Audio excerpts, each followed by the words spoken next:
Welcome to session 3, and Benedict yesterday and today we'll be looking at the book A Canticle for Leibowitz. Basically taking a look at the course yesterday and today through a story about tomorrow.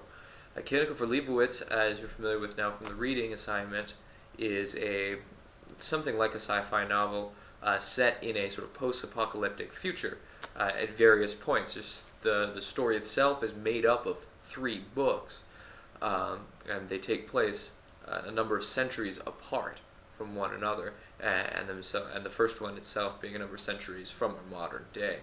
And the background context of the story is basically there's a nuclear holocaust sometime in the 1970s or 80s, right, somewhere between the 1960s and the very end of the 20th century, and that obliterates certainly obliterates all civilization, almost human life entirely, and there's aftermath from that.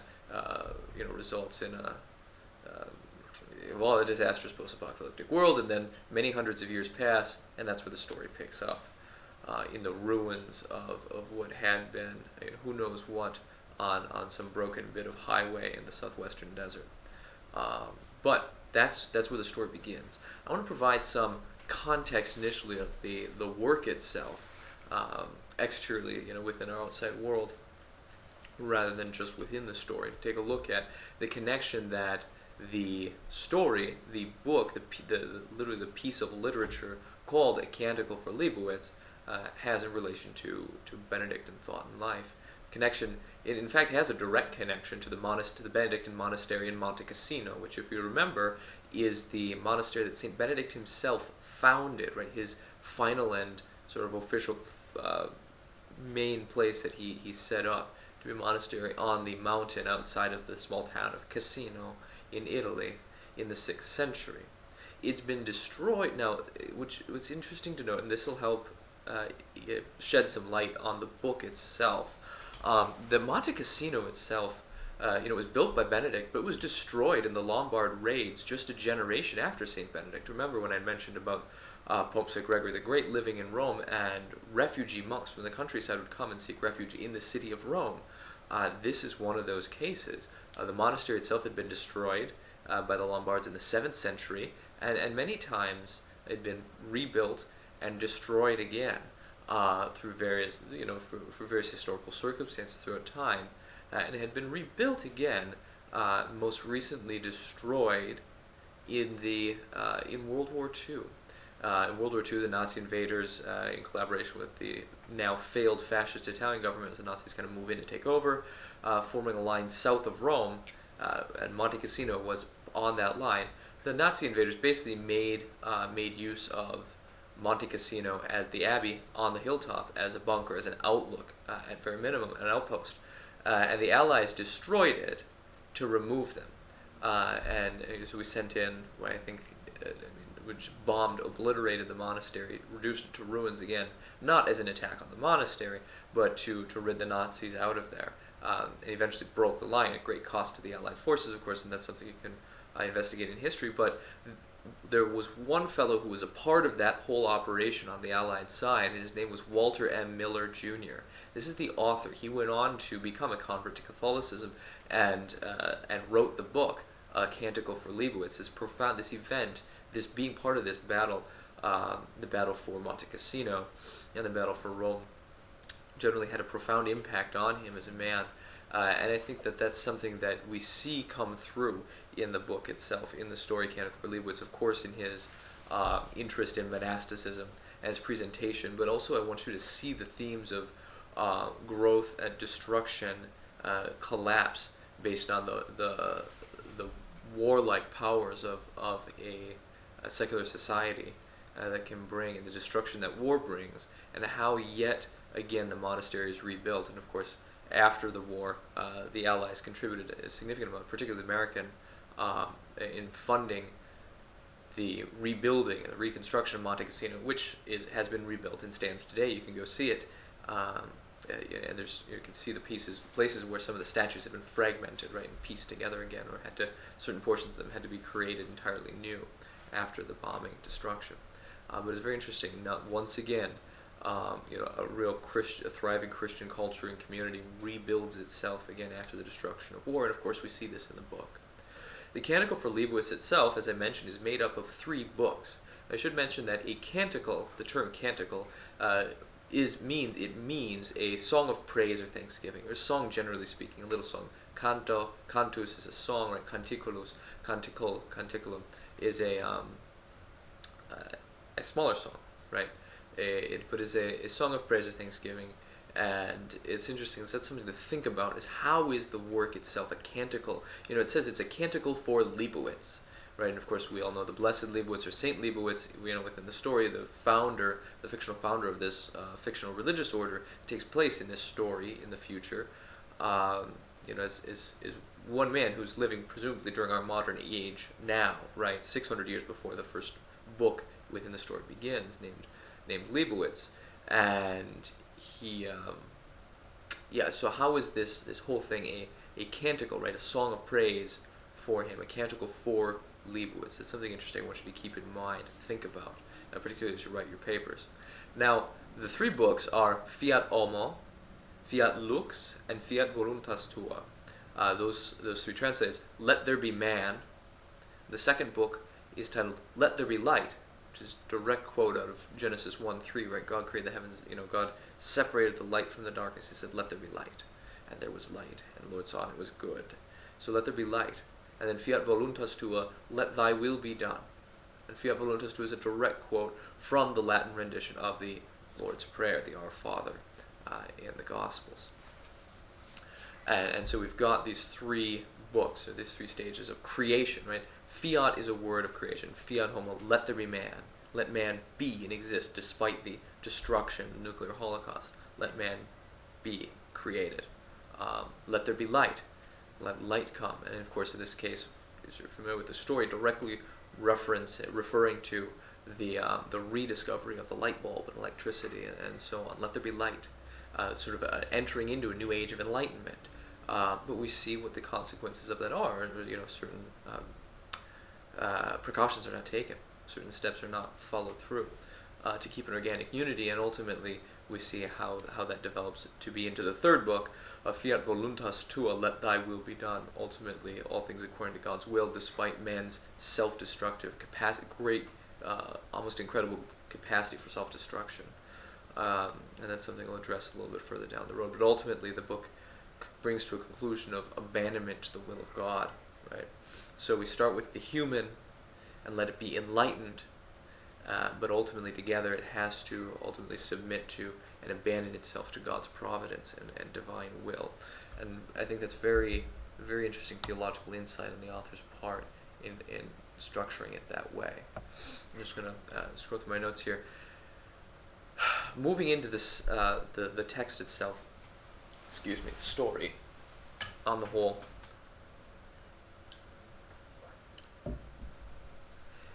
The point of the book, or the main theme of the book, is to be able to see the familiar with new eyes and greater clarity by making the familiar strange. By making the strange familiar, we become familiarized with this post-apocalyptic world in 3 stages, 3 books, right? Fiat Homo, Fiat Lux, and Fiat Voluntas Tua. We start with Brother Francis Gerard of Utah. We move into the second era, which is something like the High Middle Ages and a Renaissance, and then into something that's akin to the modern era. What I want you to think is that this is not so much. I want you to see and understand is that as a so-called science fiction novel, it's really not so much an attempt to foretell the future, in the same way a Jules Verne novel or a Orson Welles might try and really be writing a fictional future in his story, so much as a retelling of the past. It's not an attempt to foretell the future, it's an attempt to retell the past. This is what Walter Miller is doing, this is what the author is doing here, is retelling the past.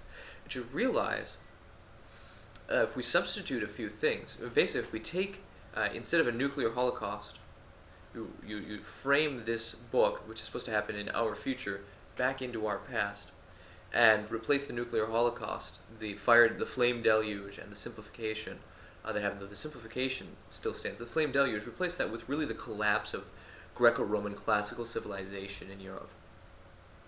And the simplification, as he lays it out in the story, is more or less, minus some of the sociological details, what culturally happens after this point, there is a sort of a simplification of forgetting, a great forgetting of the culture and civilization and knowledge base that had flourished during the classical era.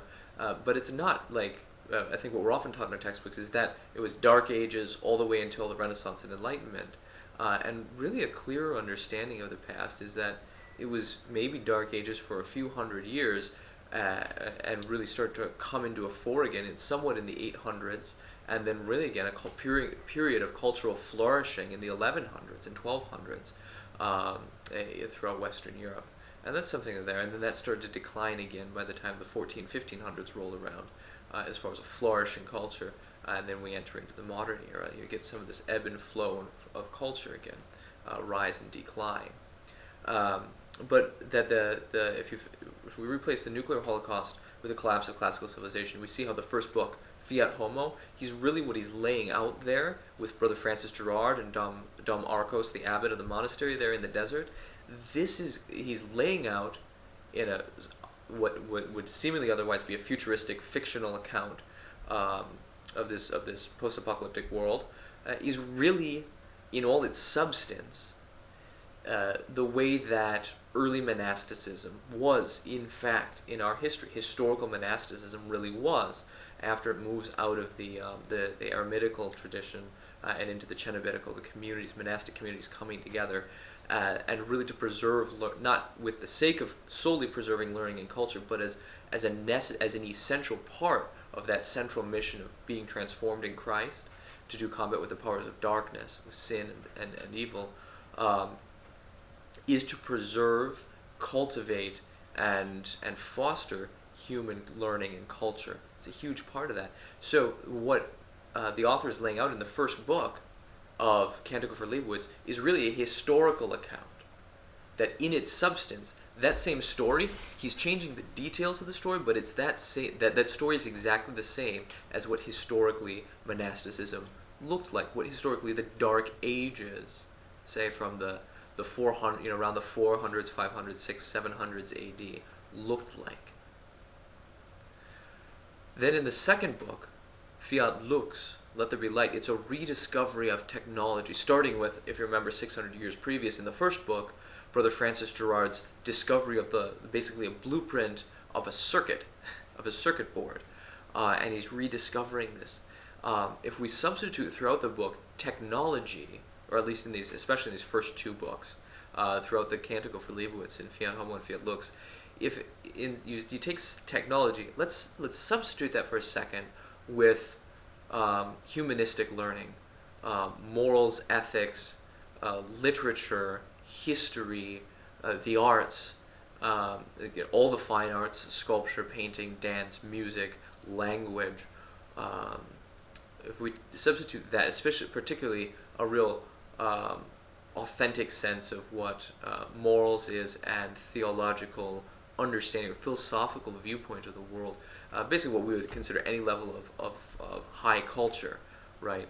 Substitute that for the technology in the book, and you see historically really what we're talking about. In the Dark Ages, right, some monks started upon, they preserved these writings, even the writings of pagan poets, pagan philosophers, and so on, because this is their cultural patrimony, this is their heritage, and they're preserving this and copying it, even to the point where sometimes they may not understand what it is that they're copying, but they know it's worthwhile copying.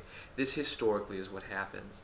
So instead of a circuit board and sort of the development and discovery of electricity and the light bulb and so on, as it happens in Canticle for Leibowitz in the second book, it's really a rediscovering and a rediscovery and a new dawning of new flourishing of higher culture, of philosophy, theology, history, education, learning, music, sculpture, the arts. This is really what starts to flourish in the 1200s. Historically, in the year of our Lord, so I say the 12th and the 13th century, 11th, 12th, 13th century starts and then spreads and really attains its height in many places in what becomes the Baroque period in the 16 and 1700s. But already that Baroque period is sort of like the swan song of a culture that's flourished and starting to decline on itself again due to the various factors of that were in need of reform, and some of the reform movements themselves, right? So to bring that cultural flourishing down to an end. So historically, the second book really highlights, the second book in Canticle for Leibowitz maps on historically to the end of this period of cultural flourishing in some ways, and something of a beginning of the period of cultural flourishing historically, the High Middle Ages. Think of it as the High Middle Ages and the Renaissance, right? Because if you look, the kingdom of Texarkana, right, and the king there, and the behavior and the patterns, and it's laid out almost in a fairly explicit way in the book, that fellow maps on more or less to somebody like King Henry VIII historically, right, who decides that he's going to be head of the church in his own state. He himself becomes head of the church and drives out the official church, and you see that happen, of course, in the book in Canticle for Leibowitz. So mapping on that period between the 1200s and 1600s, he's condensing that all into this story here. So historically, Fiat Lux maps onto the High Middle Ages to the Renaissance, Baroque period.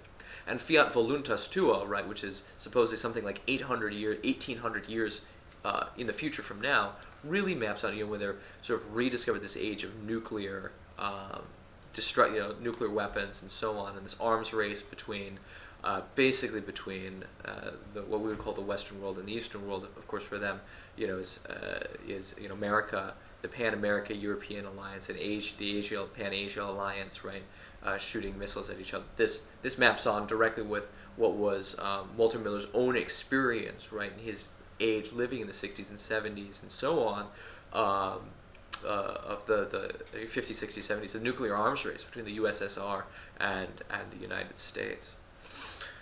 So that matches the story.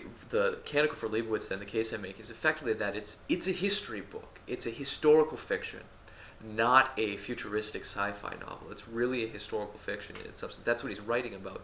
But he's doing that in such a way that we don't dismiss it, because he's framing what we're perhaps too familiar with history in the sense that we fail to see what's really there, and the motivations and the details of what's actually was going on, culturally speaking, socially speaking, these powerful forces of light and darkness in history, because we're conditioned, we're too familiar with it.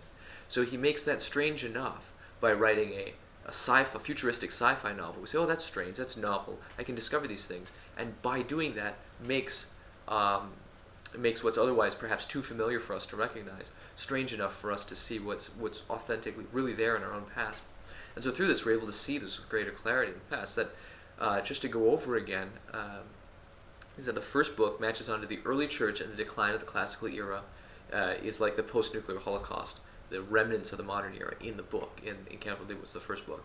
The Middle Ages and the new Renaissance, the new birth of human culture and flourishing in the High Middle Ages, corresponds in the Canticle for Leibowitz to the rise of the new kingdoms and the sort of rediscovery of electricity and technology and all these the things that go along with that, and start propelling towards the future, as it were, for good and for ill. And we see how that pans out, of course, in the end of the second book. And then the third book, the modern age, right now, which you and I are living in, and our capacity for world war, in almost endless world war, right, and totalitarian regimes, matches on to the nuclear war and the new frontiers of the third book in Canticle for Leibowitz. So a lot more I could say about this, but we'll try and keep it without delving too much into the theological analysis of the text itself. Keep to how it corresponds, and provides really a good lens for us to understand monasticism in its historical context. Because I think that's the purpose of the story, is to help us to understand many things, granted, the nature of man and the condition of a secular society without the influence not just of religion, because we see in the book even how religion is misused, right? But the influence of prayer and that really divine aspect, the monastic outlook, can lead to great destruction, right? Lead the degradation of human life and things like the Holocaust and so on. But to look at primarily the vehicle that the author is providing for us, namely this monastic order in the so-called future, is really a lens through which we can see see more authentically and more clearly what historically monasticism is all about. So I'm going to take a look at the cultural motivations or the cultural fruit of monasticism historically in light of what we see in the story. I want to take a look at, particularly throughout the whole, we're introduced to all these things in the first book, the idea of the simplification and the memorabilia, right? The monks are always talking about the memorabilia, where the memorabilia is simply Latin for those things which we've sort of recollected together, literally recollected, remembered, put together, put the members back together of all knowledge that the past civilization, the past thriving civilization of modern, what we would identify as modern America, to them is historic past, right? Piecing together this lost civilization, and except it's not entirely lost. For the first people who are piecing it together, it is the remnants of their own civilization, right? The first monks of the order of St. Leibowitz are people like you and me, right, in our own day and age, collecting works of literature, scientific knowledge, writing things down, the early bookleggers, right, piecing these things together and hiding these caches of knowledge and understanding, cultural artifacts. And we against not just after the Holocaust, right, it laid everything out, but the reaction after this flame deluge was this great simplification. We have effectively barbarian hordes raiding around the countryside, intentionally seeking to destroy technology, intentionally seeking to destroy knowledge, any sense of science, any sense of morality, ethics, history, scripture, literatures, anything is being destroyed by these self-proclaimed simpletons, right? These militant simpletons who are hanging and burning hanging and burning anybody who starts out, right? Anybody who's a scientist, anybody who knows anything, anybody who's educated, and eventually anybody who can read. They're getting rid of all these people, and you should see in this that pattern, right? That the simpletons are using as part of the simplification, the militant simplification. This is something that's been repeated throughout history a number of times. You see, in some sense, in the French Revolution, right? Perhaps we're most familiar with. The French Revolution starts out, get rid of the bishops and the priests, then all the clergy, execute them. Well, and then execute anybody who's religious in the Republic of France. Eventually, execute the executors, right? We all know how that the French Revolution really devolved into chaos, and that's why the rise of somebody like Napoleon after that. But in any case, that pattern of intentional and militant destruction of knowledge and literature and culture is something that's been repeated throughout history. And of course, we see in the Nazi book burnings and in the manifest and overt attempts of Marxist, particularly Leninist Soviets, Russia, and Maoist China in systematically trying to destroy native culture in order for everybody to adopt this new regime of communism.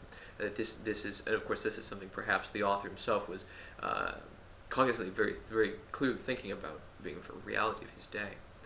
But you see, contrasted to that, the monastic outlook, the motivation, the purpose of the monks, the Albertian Order of St. Leibowitz in the story, and historically, right, preserving classical learning in the midst of these Goths and Lombards raiding through and destroying everything. And in fact, for that matter, the Byzantine Empire, right, with its corruption, doing what it can to bring things down from the inside, that they held on to they preserve these things, the memorabilia, right, the basic, reading, right. It's generally assumed that after a couple of years in the monastery, every monk can read, right. So much of a monk's life is centered on study and prayer coming from books, right? You memorize the Psalms, but you're still reading, learn how to read the scriptures and so on. They become literate and they study, they copy the ancient texts of philosophy, they study various writings, even those things on basic grammar and literature, grammar exercise, literature they're copying and studying, and poetry and so on, and writing histories. There's something that's in just central, major part at the heart of Christianity and Judaism before it, right? Judeo-Christian thought has great emphasis on this importance of remembering, right? Remember who you are. Remember that you are God's people, right? This is a constant warning of the prophets to the Israelites, or the Israelites wandering in the desert. Remember how God brought your fathers out of Egypt. This is something we see, of course, carried over into Christianity, to always be recollected, to remember our sacred history, right? The Christian approach to history is that it even in all its dirty, grimy nitty-grittiness can be something sacred. If you look at most of the Old Testament is simply historical texts, lists of events that have happened. Yet somehow that's considered sacred scripture. It's not all, I mean, there's sacred poetry and there's moral doctrines in there. Those are laid out. And those we could say, okay, well, that's easy enough, sacred scripture. But history itself, historical recounting can be sacred scripture. There's something more to that. So there's something important in remembering and being connected with one's history. That's why various parts of the Bible, you go on pages and pages of a genealogy, and Shechem beget Boaz, and Boaz beget, Ishmael, and so on. And it goes down the line because there's an importance of remembering. And there's a great importance in learning.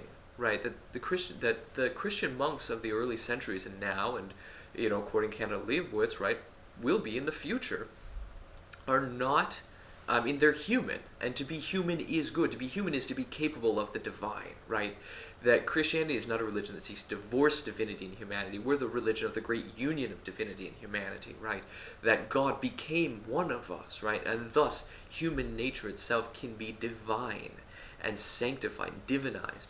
And something innate, something just as a necessary part of human nature that Aristotle, right, the great Greek philosopher in the centuries before Christ, points out that by nature all men desire to know.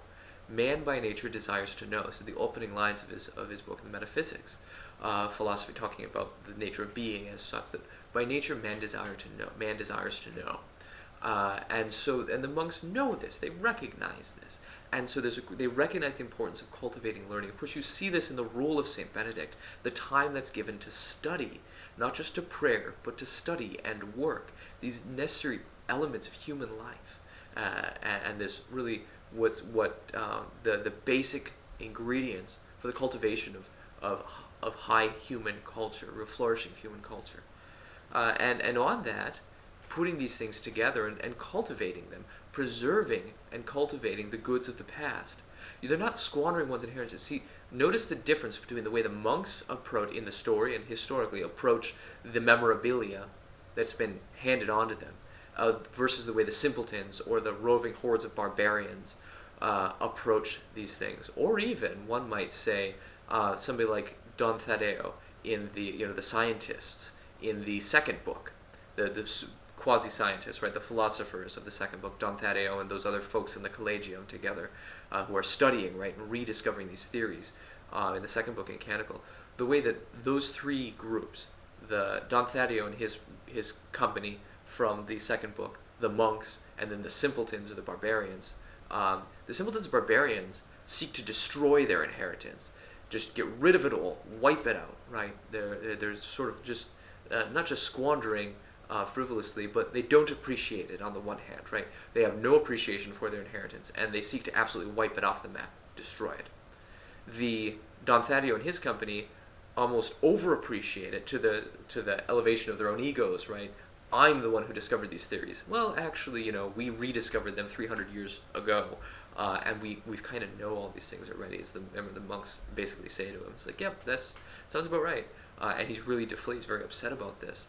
But there's a certain sense of squandering his own intellectual inheritance or cultural patrimony there, that it's squandered. And notice what happens. He relates some of these new discoveries to his cousin, or his half-brother, the king of Texarkana, and the way where he takes that, right? The secular power there takes this knowledge, and ultimately we see how this comes to fruition in the third book.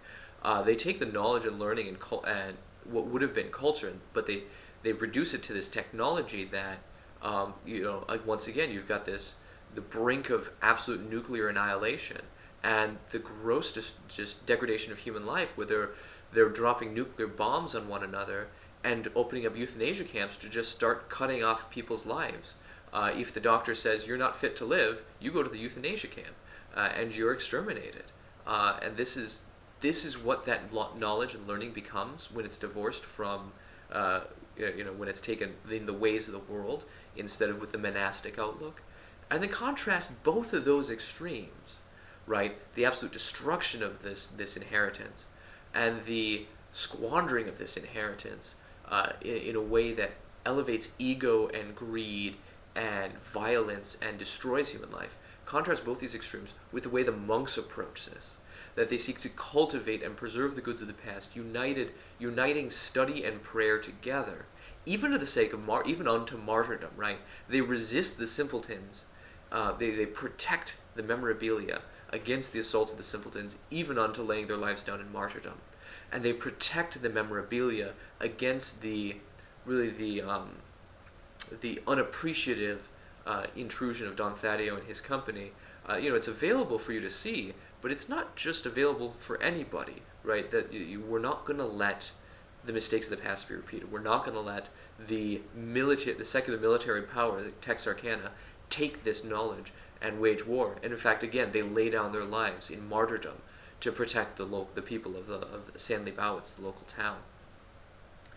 So even unto martyrdom, they seek to preserve and cultivate this inheritance, not squandering it and not throwing it away in destruction. And that's something that we can learn too, but should bring a greater understanding of the motivations of the monks, historically speaking. And then I want you to also understand, and you see this from the book, the thread throughout, right? Whether it be with the very beginnings of Brother Francis's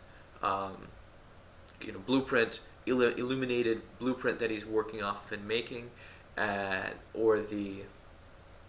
of course that is the spark, right, that leads to the technological scientific developments in the later books, or whether it's that statue, that wooden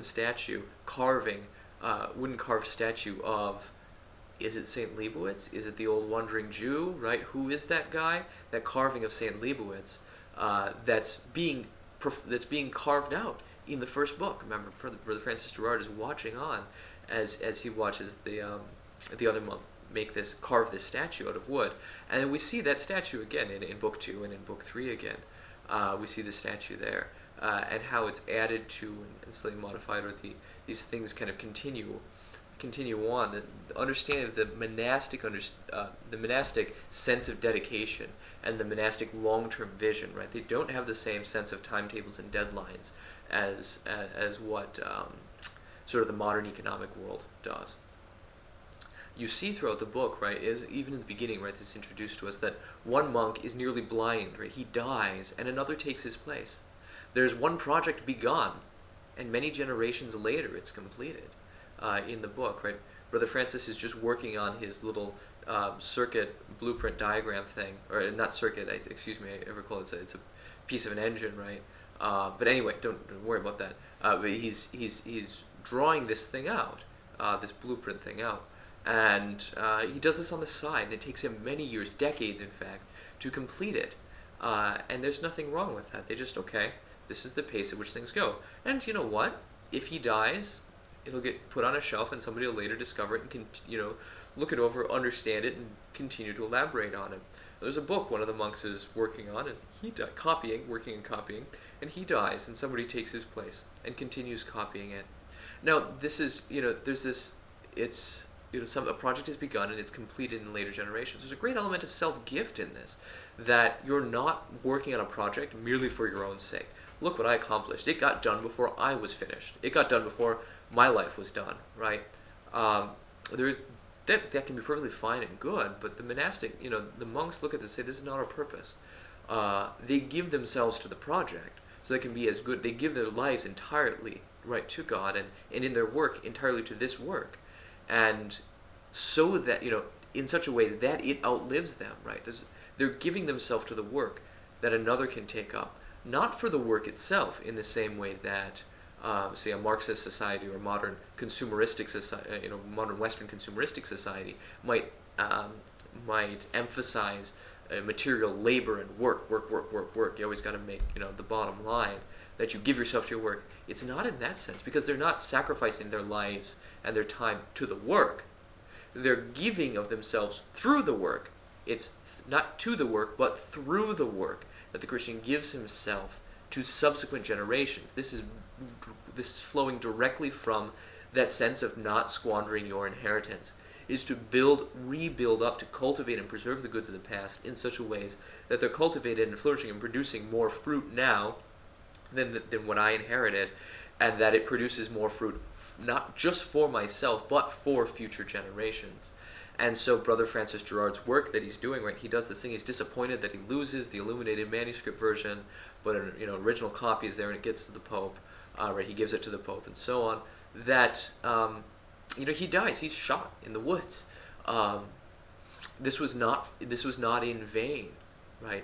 This thing entered into the annals of human knowledge once again, and provided the seed, right? It was this little mustard seed, this cultural mustard seed that grew to become a large tree, technologically speaking, scientifically speaking, culturally speaking, that then spread throughout the world and produced all this fruit. That's the importance of this little side project of Brother Francis, who's really a simpleton, right? He can barely read himself. He's not particularly bright, as we've seen.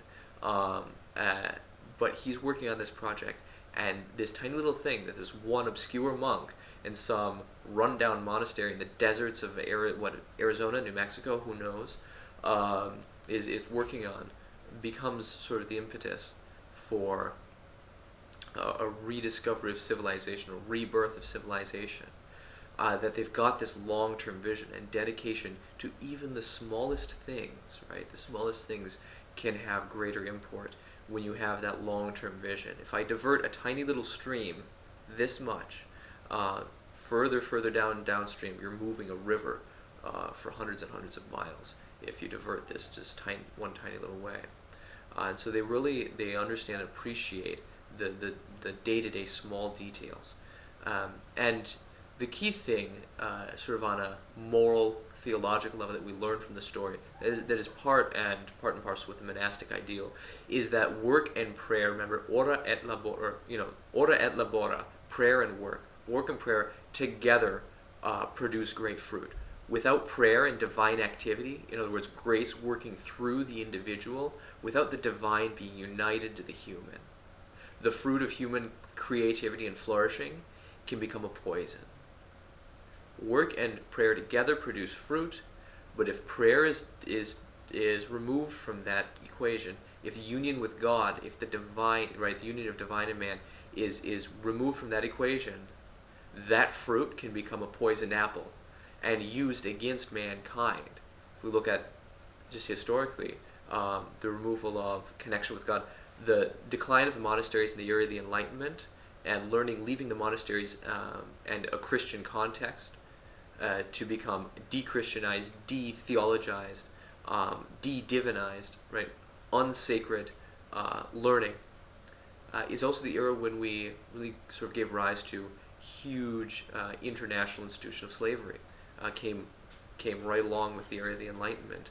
And we see how, of course, then that mode of thinking also flows right into the era of the great wars of this past century, and the atrocities committed there, the Holocaust. We see how technology, a good thing, right, used good, but divorced from the human action being divorced from the divine, technology can be used to make the atomic bomb. You look at the consumerist and Marxist, in our modern era, consumerist and Marxist reduction of man to a mere worker, wage slave, where you don't own anything. You're not even your own man anymore, but you're a tool of some bigger machine, whether that machine be a business corporation or a state. And this is, I think, sort of the moral lesson that the book is trying to impart, that we see in stark contrast, right, that's characteristic. The moral lesson the book is trying to impart is characteristic of that monastic outlook on things. So that's something we'll address in the final session for this course. But that prayer and work have to be united together. Prayer and learning have to be united together. It all has to be united. All things redounding unto God, right? That central theme of the Benedictine rule and Benedictine life, that it has to be related to God. Because if it becomes divorced from divine activity, it can become destructive and lead to the annihilation of all human activity, rather than the annihilation of all human activity. But on the other hand, if it's united to the divine activity, if grace infuses all that we do, and we keep work united with prayer, then it can lead to great, vibrant, thriving human flourishing and culture. Thank you.